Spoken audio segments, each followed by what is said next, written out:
있고 유해 국방 차관이 KF-21 시제기에 탔다라는 건 일단 이런 거야. 특히 이제 우리나라에서 많이 사갈 것 같아요. 한국형 전술 지대지 미사일을 KF-21에 달려고 그래. 무장을 다 국산화 해버리면 우리 정부만 오케이 하면 어디든 팔 수 있는 그런 전투가 되는 거죠.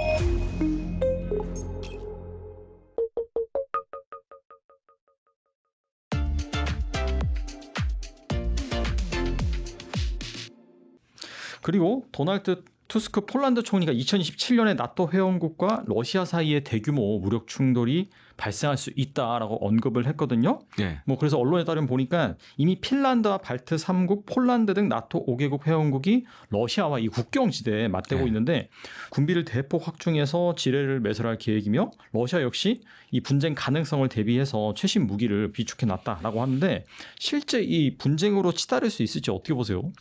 그 최근 작년부터 올해까지 우크라이나를 잘 보시면 러시아의 해공군 전력들이 잘 안 나타나요.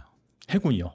해군하고 공군 전력들, 그러니까 오. 전투기라든가 아. 군함이 안 보여요. 오. 그래서 이제 유럽 쪽의 안보 싱크탱크에서는 그렇게 분석을 해요. 다음 전쟁을 위해서 아껴두는 거다라는 분석들이 지금 나오고 있어요.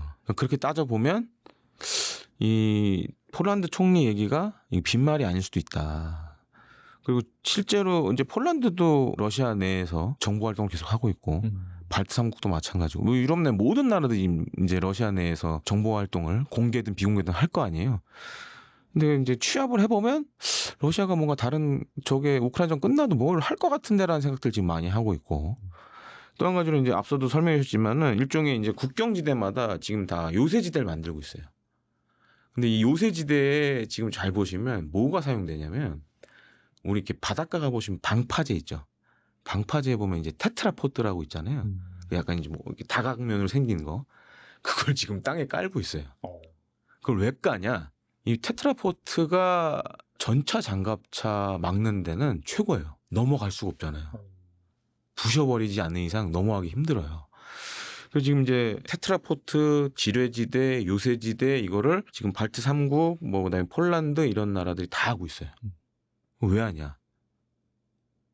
다음에 또 대상이 우리가 될 수 있다. 그러니까 지금 발트 3국이 제일 위험하고 그다음이 폴란드거든요. 왜냐면 이제 그 벨라루시 쪽에 보면은 벨라루시 쪽에 보면 이제 칼리닝그라드로 가는 길이 있습니다. 그게 이제 다음 이 분쟁의 대상이 될 수 있다라고 많이 생각하고 있어요. 그래서 이제 폴란드 총리가 그 폴란드 국군회 할 때도 그런 얘기 했잖아요. K2 전차 1000대 뭐 해야 된다. 맞아요. 장기적으로 1000대까지 확충한다고. 지금 네. 우리나라에서 사간 이 K2 전차들이 배치되는 데가 다 거기예요. 그다음에 이제 폴란드 육군도 지금 사단이나 이걸 늘리려고 그래요. 근데 늘어나는 데가 다 그쪽이에요. 그러니까 폴란드가 지금 뭐 K2PL 뭐 현지 생산 다 연관이 있어요, 이거랑. 단순히 이게 우크라이나전이 끝난다고 해서 이 모든 게임이 끝나는 게 아닙니다. 다음 게임이 지금 남아있다라고 다 생각하기 때문에 그러니까 실제로 이렇게 준비하고 있고 그러니까 지금 이제 지뢰 얘기도 해주셨잖아요. 맞아요. 네. 그래서 이제 발트 3국하고 폴란드 같은 경우에는 이 대인 지뢰 협정에 가입을 했었어요. 그러니까 더 이상 지뢰 우리 안 쓰겠다. 왜냐면 비인도적인 무기다 이게. 그다음에 확산탄, 그리고 클러스터 범이라고 많이 얘기하는데 확산탄하고 이 대인 지뢰 관련된 협정에 다 들어갔었어요. 근데 작년부터 다 탈퇴했어요. 그리고 지금 폴란드도 대인 지뢰 앞으로 계속 깔 거고 확산탄도 계속 살 거예요. 특히 이제 우리나라에서 많이 사갈 것 같아요. 다 이제 전쟁 준비, 다음 전쟁 준비하는 거죠. 근데 그렇게 계산해 보면 이들 나라들 입장에서는 우크라이나가 계속 싸우는 게 낫죠. 그래서 러시아의 힘을 빼주는 게 생각을 못하게 빼주는 게 오히려 날 수도 있다라고 생각을 가진 만도 하죠. 자기 손에 이제 피 묻히기 싫은 거네요. 어떻게 보면 그렇죠. 극단적으로 표현하면. 네. 안 그러면 다음은 폴란드나 발전국이에요. 다음 전장은. 그러니까 유럽 입장에서 보면 어떻게 보면 굉장히 냉정한 거죠 이게. 그래서 계속 우크라이나에 돈이나 이제 무기 지원해주면서 뭐 드론도 만들어서 보내주고 막 이러거든요. 이런 것도 하는 게 다 연관이 있는 거죠. 예. 근데 일각에서는 이제 러시아가 상당히 지금 많이 힘들어한다. 전사자가 12만 명이 넘었으며 이제 네. 부상자까지 합치면 수십만 명이 되고 오랜 전쟁으로 이제 군수 물자와 인력 경제 상황도 좋지 않은 상황인데 그래서 이제 북한의 구형 무기도 막 다 갖다 쓰고 그런 상황이잖아요. 네. 러시아가 과연 이 확전할 여력이 있을지 러시아는 괜찮을까요? 어떻게 보세요? 지금 러시아 경제가 진짜 안 좋아요. 그동안 군수 경제로 버텨왔는데 대표적인 게 그거예요. 우리 집 대출 이자 같은 거 있잖아요. 그게 기하급수적으로 올라가요 지금. 폭발적으로 증가하죠. 러시아 내부 그 내부에서 국민들 그런. 거기도 다 그렇게 대출 받아서 집 짓고 하는데 네. 이게 지금 폭발적으로 올라가요. 지금 인플레이션 때문에 지금 엄청 높잖아요. 지금 기준금리가. 그게 이제 거기에 당연히 반영이 되겠네요, 진짜. 네, 왜냐하면 이제 그동안은 전시 경제였으니까. 그리고 지금 잘 돌아가는 건 다 뭐 군수 산업밖에 없으니까. 그것도 지금 생산 여력이 안 돼가지고 막 창고에 있는 거 가져와서 재생해서 뭐 다시 전선에 보내고 막 이러는데. 이게 지금 이제 전사자도 만만치 않고, 그다음 경제도 최악이고, 특히 이제 소비재 중심은 거의 이제 망했죠. 그러니까 중국산만 계속 들어가고 있고. 그러니까 오히려 지금 중러 경제 이렇게 보면 중국이 훨씬 많은 이득을 보고 있어요 지금. 그렇기 때문에 이제 러시아도 아는데, 러시아 일단 뭐 푸틴이 뭐 제왕이니까 푸틴 마음대로 하니까 어떻게든 가겠죠. 지금 계속 힘들어도 계속 가는 거 아니에요. 저는 내가 볼 때 이 상태 계속 갈 것 같아요. 내부적으로 뭔가 뒤집어지지 않는 이상. 근데 문제는 다음 푸틴을 대체할 만한 지금 정치 세력이 없잖아요. 그 문제가 여전히 남아 있는 거죠. 네. 그 북한과 러시아의 관계는 그 전쟁 이후엔 좀 어떻게 될 걸로 보시나요? 그러면 전쟁 이후에도 계속 좋을 것 같아요. 뭔가 결정적 변수가 없는 이상 계속 좋을 것 같고, 또 한 가지로는 지금 이제 북한의 문제가 뭐냐면, 북러 관계 가까워졌잖아요. 중국이 이제 하는 게, 중국은 이제 불편하죠, 심기가. 이제 요즘 들린 얘기로는 이제 달러 들어가는 걸 다 차단해 버렸다고 하더라고요. 그러니까 지금 북한 내 달러가 굉장히 치솟고 있고, 환율 엄청 높아지고, 그다음에 이제 중국 말고 또 하나의 창구가 이란이었는데, 이란도 지금 엉망진창이 됐잖아요 지금.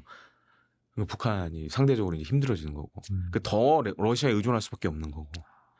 뭐 에너지나 식량, 그다음에 뭐 군사 기술 이런 건 받아오지만 현찰이 안 도는 문제가 생기는 거죠. 계속 달러가 안 도는 문제가.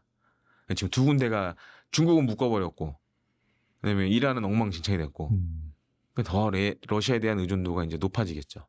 그리고 아마 이제 어찌 됐든 휴전이 되든 평화협정이 됐든 재건 사업 한다고, 실제로 지금도 러시아에 나가 있어요. 많은 그 북한 노동자들이 뭐 블라디보스토크나 이런 건설 현장에 지금 나가 있어요. 그래서 그런 걸 통해서 또 외화벌이 하고 있고. 그래서 장기간 아마 이제 굉장히 좋은 상황이 오지 않을까. 제가 한 10년 이상. 과거에도 이제 소련과 북한의 관계가 그랬거든요. 네. 좋았다 나빴다 했거든요. 그게 근데 보통 보면 한 10년 정도 가고 했거든요. 그런 게 다시 온 것 같아요. 그래서 계속 아마 향후에도 뭔가 누군가가 대체 수단이 없는 이상에는 북러 관계는 계속 갈 것 같다. 그다음에 이제 얼마 전에 또 김정은이 전사자 뭐 맞아요. 하고 했잖아요. 유해 막 오면 막 이렇게 해서 막 하고 인공기 막 덮어주고. 그거 보면 이거를 굉장히 북한 입장에서 봤을 때는, 그러니까 김정은의 입장에서 봤을 때 성스러운 전쟁을 보는 것 같아요, 뭔가. 그렇게 약간 포장을 해 가는 거죠, 사실. 그런 식으로 이제 계속 대러 관계를 이끌고 가려는 것 같아요. 여기 이제 향후에도 할 말은 있잖아요. 니네 어려울 때 우리가 도와줬잖아. 그렇죠. 네. 그러니까 그걸로 계속 이제 러시아 관계 이어가지 않을까 이렇게 보고 있습니다. 이번엔 좀 K방산 얘기 좀 해보자면요. 최근 UAE 국방차관이 KF-21 시제기에 탑승해서 이영수 공군참모총장과 함께 우정 비행을 실시해서 눈길을 끌고 있는데, 이 개발 단계에 있는 KF-21 시제기에 외국 고위 인사가 직접 탑승한 것은 매우 이례적이다라는 평가를 받고 있어요. 이번 KF 체험 비행이 바로 이 K방산 패키지 수출로 이어질 가능성이 있을까요? 제가 최근에 개인적으로 좀 해외 컨설팅 업체에서 연락을 많이 받아요. 진짜요? 어떤 그런 내용으로요? 특히 이제 우리나라 이제 방산 업체 관련된 걸로 문의가 많이 와요. 그래서 이렇게 인터뷰를 해줄 수 있냐, 뭐 시간당 얼마를 줄 테니 인터뷰를 해줄 수 있냐, 이런 게 많이 와요. 근데 그런 이제 국내 방산 업체 중에 하나가 한국항공우주산업, 지금 KF-21을 만드는 카이도 많이 좀 물어보더라고요. 그래서 요즘에 보시면 이제 이게 UAE 국방차관이 KF-21 시제기에 탔다라는 건 일단 이런 거예요. 우리 관심이 있어. 그리고 제가 알고 있기로는 우리가 한 23년도부터 우리 정부와 카이가 UAE의 KF-21 브리핑을 한 걸로 알고 있어요. 그때부터 이제 브리핑을 계속 해왔죠. 그래서 이제 근데 사실은 이제 UAE하고 우리가 23년 1월에 이제 MCX 다목적 수송기를 공동으로 개발하자라는 MOU를 하나 맺었었어요. 근데 그건 요새 얘기가 없어요. 그건 조용해. 네. 잘 뭐 좀 안 들어가는 것 같아요. 잘 안 들어가는데 대신에 KF21에는 관심이 많아요 지금. 그럼 왜 UAE는 KF21에 관심이 많을까? 이유가 있습니다. 지금 이제 UAE 공군의 이제 주 전력 중에 하나가 미국에서 들여온 이제 F-16 블록 60이라는 기종이 있는데 이게 한 2030년 중반 정도 되면 이제 슬슬 교체를 해야 돼요. 근데 보통 전투기 뭐 국내든 해외든 똑같습니다. 전투기를 이제 구매를 하기 한 15년 전에 미리 시작을 해요. 그러니까 소요를 제기를 하고 그다음에 이제 한 번씩 알아봐요. 다 알아봐요. 근데 제가 볼 때 지금 이제 UAE가 약간 그런 단계에 있는 것 같아요. 소요 제기를 좀 준비를 하고 있고 해외 기종 관련돼서 이제 후보 기종들 이제 보는 것 같아요. 그리고 이제 KF-11 같은 경우에는 UAE 입장에서 봤을 때 일단 이제 가성비 나쁘지 않고 그렇죠. 지금 이제 공중전만 하는 KF-21 블록 1이 대당 가격이 제가 볼 때 한 1,000억 정도 될 것 같은데 1,000억 원 아니면 뭐 900억, 1,000억 사이 이렇게 좀 추정이 되는데 블록 2는 이제 좀 비싸질 거예요. 그래도 한 1,100억, 뭐 200억 이렇게 한다고 이제 예상치입니다.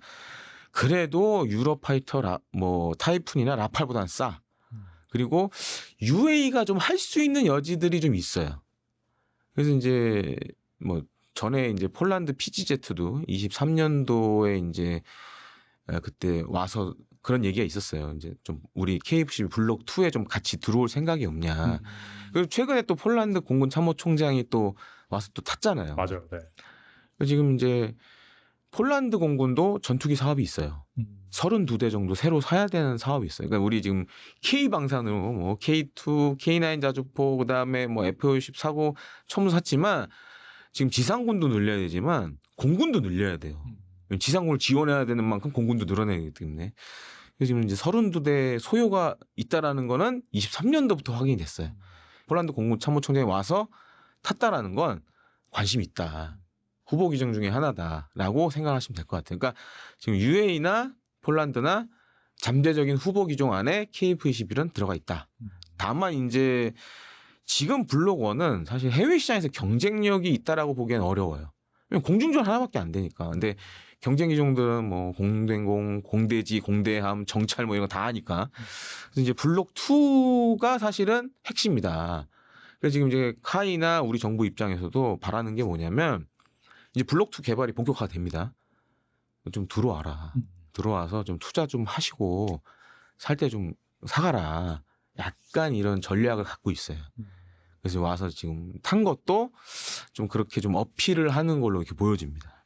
문의가 또 오고 그런 식으로 진행이 되다 보면은 UAE 그 국방 차관뿐만 아니라 다른 나라의 고위급 인사도 와서 또 탈 수도 있는 그런 이벤트가 발생할 수도 있겠네요, 진짜. 그러니까 지금 어떻게 보면 시제기 단계에서 사실 태우는 거는 좀 리스크가 있거든요.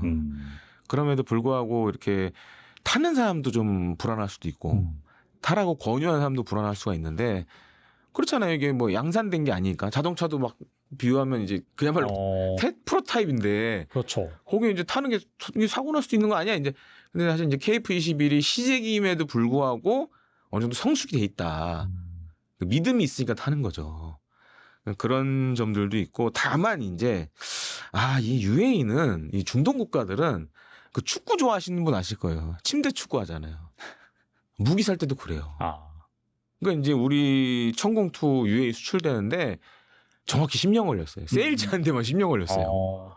이제 많은 분들이 좀 오해를 하시면 안 되는 게 이게 탔다고 해서 얘네들이 바로 사는 건 아니다. 한 얘네들은 굉장히 오래 봐요. 그러니까 옛날에 우리가 T-50을 이제 UAE 수출하려고 했는데 그때도 뭐 T-50이 UAE까지 날아가고 뭐 그 두바이도 막 상공에서 비행하고 했는데 안 샀어요, 결국에는. 그래서 중동은 정말 그 뭐 그렇잖아요. 인샬라 이러잖아요. 정말 오래 기다려봐야 돼요. 네. 근데 다만 긍정적으로 볼 거는 어쩌면 10년 뒤엔 얘네가 살 수도 있다. 네. 그런 측면에서는 타보고 하는 건 굉장히 중요하다. 그리고 KF-12 블록 2에 좀 이렇게 개발 투자도 할 가능성도 좀 있고 만약에 산다 그러면 선행 투자를 좀 할 수도 있고 그런 점은 긍정적으로 보여집니다.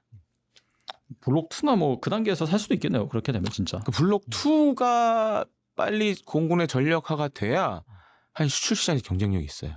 예. 그리고 KF-21의 핵심 무장으로 개발 중인 장거리 공대지 유도탄인 천룡이 최근 첫 비행 중 안전 분리 시험에 이제 성공했습니다. 사거리 500km 이상, 스텔스 설계, 램제트 추진 등 첨단 기술이 적용된 예정인데 기존의 독일제 타우로스와 비교했을 때 어떤 부분에서 좀 차별화된 경쟁력이 있을까요? 그러니까 우리나라에서는 막 타우로스가 거의 전지전능한 무기로 약간 뻥튀기 돼서 소개가 됐는데 사실은 그렇지 않아요. 그 타우로스가 몇 가지 단점이 있어요. 그러니까 첫 번째 단점이 뭐냐면 보통 이제 전투기에 장착돼서 이제 써야 되잖아요. 그렇죠. 네. 그러니까 장착되기 전에 연료를 넣어줘야 돼요. 그러니까 이 터보팬 엔진을 쓰는데 그러니까 사실 비행체입니다. 이게 순항미사일이라는 게. 그러니까 이제 타우로스 문제가 장착하기 전에 연료를 넣어줘야 되는 문제가 있었고 또 한 가지로는 지금 방식이 옛날 방식이에요. 그러니까 요즘 이제 나오는 이제 장거리 공대지 유도탄들은 기본적으로 미사일 외형을 스텔스화 시킵니다. 그래서 적의 레이더에 잡힐 확률을 확 줄여버려요. 근데 이제 타우로스는 그렇게 만든 미사일이 아니다 보니까 적어도 침투 비행을 해야 돼요. 그러니까 막 산을 타고 아니면 산을 우회하거나 막 낮은 고도로 이렇게 날아가야 돼요. 근데 그거를 사전에 다 입력을 해줘야 돼요. 이게 완전히 그냥 룰 베이스 방식이구나. 준비하는데 시간이 많이 걸려요. 그런 문제가 있는데 네. 우리나라가 만든 지금 이제 국가연에서는 천룡이라고 부르고 방위사업청에서는 장거리 공대지 유도탄 2차 사업이라고 부릅니다. 그래서 장공지 2라고 많이 불러요. 이거 같은 경우에는 일단은 이제 사거리는 뭐 500km 이상 되고 가장 중요한 거는 연료를 갖고 있어요. 그러니까 연료를 보관하는 형태예요. 그냥 전투기에 달기만 하면 돼요. 그리고 이건 추정이지만 이제 스텔스 설계가 완벽하게 돼 있기 때문에 굳이 이렇게 막 사전에 입력하고 할 필요 없어요. 그냥 좌표만 집어넣어주고 각도만 진입하는 각도만 넣어주면 자기가 알아서 가서 이제 터지는. 그리고 우리나라가 이제 사실 이제 벙커버스터 기능 요거는 세계적 수준을 자랑합니다. 그러니까 지금 뭐 작년에 나왔던 현무5는 뭐 세계 최대의 벙커버스터 탄도미사일이고 뭐 전술지대지 미사일 이런 것도 다 벙커버스터 기능이 있고. 그래서 우리나라 같은 경우에는 일단은 지하 깊숙이 들어가서 열 압력탄이 빵 터지는 형태를 많이 써요. 그러니까 그런 기술이 이제 천룡에 들어가겠죠. 그럼 이제 타우러스 못지않은 관통력과 살상력을 가지고 있고. 그래서 사실은 이게 천룡이 중요한 게 뭐냐면 KF-21은 전투기잖아요. 그러니까 싸우는 무장이 전투기 성능만큼 중요해요. 그래서 이게 있으면 사실 이제 수출할 때 도움이 많이 되죠. 그러니까 지금 이제 프랑스 뭐 라팔이나 유로파이터 타이푼도 그래요. 타이푼도 우리 타우러스 달아. 뭐 라팔은 우리는 스톰 섀도우 뭐 스칼프 이지 달아. 장거리 타격이 가능해. 그런데 우리 KF-21도 천룡이 이제 장착 전력화가 되면 그렇게 이제 수출 시장에서 세일즈 포인트가 되는 거죠. 그런 측면에서 굉장히 중요하다라고 할 수 있겠습니다.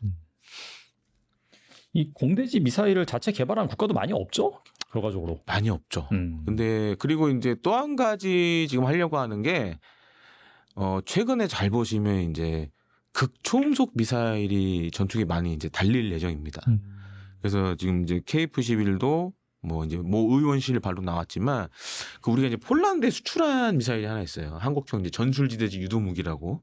근데 얘는 이제 수출명이 CTM-290인데 사거리 290km짜리 이 지대지 미사일을 우리가 천무 팔면서 폴란드에 같이 수출했어요. 지금 하려는 게 뭐냐면 이 한국형 전술 지대지 미사일을 KF-21에 달려고 그래요. 그러면 사거리가 한 150km 되는 게 전투기에 쏘면 한 2배로 늘어납니다. 늘어나고 또 한 가지로는 높은 고도에서 쏘잖아요. 그럼 낙하할 때 마하 5 이상으로 떨어져요. 그냥 초음속이 아니 극초음속이네. 네, 극초음속에 가까운 속도로 떨어지기 때문에 이제 요것도 KF-21에 하려고 그래요. 그러니까 KF-21이 이제 블록 2가 나와서 이제 수출을 하려고 그럴 때 중요한 게 뭐냐면 무장이에요, 무장. 그래서 이제 무장을 어떤 걸 많이 다냐. 그리고 지금 이제 KF-21의 또 한 가지 문제가 공대공 이제 전투기 잡는 무장들이 다 해외 거예요. 유럽 거. 근데 무장도 이렇게 만약에 우리나라가 KF-21 팔 때 이런 거 다 그 나라 수출 승인 받아야 돼요. 근데 만약에 이제 무장을 다 국산화 해버리면 그런 일을 이제 필요가 없는 거죠. 그만큼 이제 우리 정부만 오케이 하면 어디든 팔 수 있는 그런 전투가 되는 거죠. 아무튼 이 KF-21의 무궁무진한 발전을 좀 기억해 보면서